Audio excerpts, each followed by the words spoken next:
Hello, everyone, and welcome. If you're here, you're probably wrestling with one of the most exciting challenges in education, teaching content and language at the same time. Today, we're diving deep into a concept that is, I think, the absolute key to success in any CLIL classroom, and that's scaffolding. It's the secret sauce, the framework that helps our students build everything up piece by piece. So here's our plan. First, we'll talk about the big challenge at the heart of CLIL. Then, we'll introduce scaffolding as the solution. After that, it's all about practical tools, what you can actually do in the classroom for both listening and reading, and then for speaking and writing. And finally, we'll zoom out to see how all of this leads to the ultimate goal, creating truly independent learners. Okay, let's just jump right into it. The whole idea of content and language integrated learning, or CILL, is built on this one really tricky challenge. Right? We're not just teaching history or science, we're teaching it through a language that our students are still figuring out, and that is a huge cognitive load to place on anyone. I mean, this is the million-dollar question, isn't it? It's a constant balancing act. If you dive too deep into the complex content, you risk losing students because the language is too hard. But if you oversimplify the content to match their language level, you're not really doing justice to the subject. This dual focus means we need a really smart, really intentional strategy. And that strategy, that elegant solution, is scaffolding. I just love the metaphor because it's so perfect. Think about a building under construction. The scaffolding provides crucial support right where it's needed, but it's not part of the final building. It's there to help build something permanent, and then it's taken away. So, to get a bit more formal, scaffolding is a teaching process that comes straight from Vygotsky's incredible work. The idea is simple. The teacher provides temporary supports, and this is the key part. Those supports are gradually taken down as the learner gets stronger and more independent. It's not a crutch, it's more like a set of training wheels. And you can see how perfectly this idea slots into the core of CLIL. You might be familiar with CLIL's 4Cs framework, content, communication, cognition, and culture. While scaffolding is the how. It's the tool that lets us actually integrate all four, supporting students as they try to communicate complex ideas about challenging content. What's really cool is that this is a dynamic process. It's a journey. You start out with tons of support. The teacher's modeling, guiding, and prompting. Then you shift the responsibility to the students, letting them work together and support each other. And finally, you step back, you remove the supports, and the student can do it all on their own. Okay, theory is great, but let's get into the nitty-gritty. How do we actually do this for receptive skills, for reading and listening? This is all about scaffolding the input, helping students make sense of all the new information coming at them. The KWL chart. It's a classic for a reason. Before you even start a lesson, you get students thinking about what they already know. This creates these little mental hooks for the new information to grab onto. Then, the What I Want to Know column gets them curious and gives them a reason to pay attention. It's such a simple but powerful way to frame a lesson. Our brains are visual, so things like mind maps, Venn diagrams, and timelines, they aren't just filler activities. They take abstract ideas and make them concrete and visible. A flowchart can make a complex scientific process suddenly click for a student in a way that a paragraph of text never could. They are absolutely essential. Okay, here's a really fun one for scaffolding reading. Instead of just handing out a vocabulary list, why not hide the key terms in a coded message?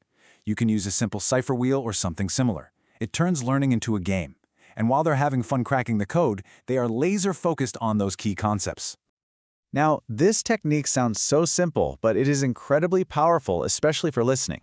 Don't just say something important once. Say it, then paraphrase it, then maybe use a synonym. This isn't being repetitive. It's called building redundancy. You're giving students multiple shots at understanding the key idea, which makes a world of difference. All right, so we've talked about taking information in.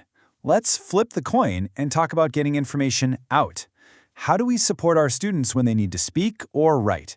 Because let's be honest, this is usually where the most anxiety kicks in, so our support here is absolutely crucial. First, we've got to wrap our heads around this fantastic concept called languaging. It's from Meryl Swain, and the idea is that the very act of using language, of trying to talk or write about something complex, is a huge part of the learning process itself. It's in that struggle to find the right words that understanding really deepens. So, to make languaging happen, our classroom has to change. Look at this comparison. We have to move away from the model where the teacher stands at the front and does all the talking. The goal is to maximize student talking time. That means more group work, more collaboration, and seeing errors not as mistakes, but as opportunities to figure things out together. Of course, we can't just tell students to talk more and hope for the best. We have to give them the tools to do it. Things like sentence starters, vocabulary lists, or a sample lab report to follow. These are the linguistic building blocks they need. It lowers their anxiety and lets them focus on their ideas instead of just struggling for the right words.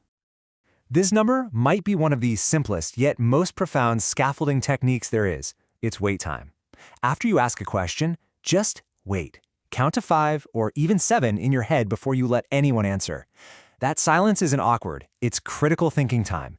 It gives students who are processing in a second language a real chance to formulate a great answer. Now think about this for a second.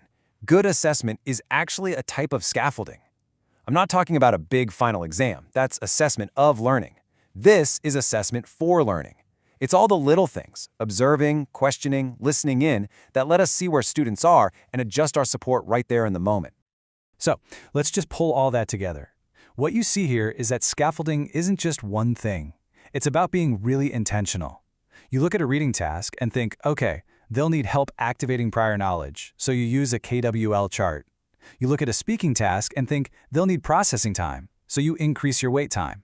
It's all about matching the tool to the task. And this really brings us to the whole point of all of this. Why do we do it? Because the ultimate goal of scaffolding is to make itself unnecessary. We put up the support so that, eventually, we can take them away, and the learning stands up all on its own. This timeline just lays it out so clearly. It's a planned, gradual release of responsibility. You start with heavy guidance, then you slowly step back as students gain confidence working together, until finally, they can fly on their own. They've internalized the skills. And what this means is that our role in the classroom fundamentally changes. We become less of a sage on the stage and more of a guide on the side. We're not just instructors who deliver information, we become mediators who help students connect with the content, with the language, and with each other. And so, that leaves us with the big final question, the real art of teaching. We know support is essential, but how do we know when to remove it? Too soon and the student falters. Too late and they become dependent. Getting that timing right, well, that requires knowing our students, watching them closely, and being willing to adjust every single day. That's the challenge and the joy of it all.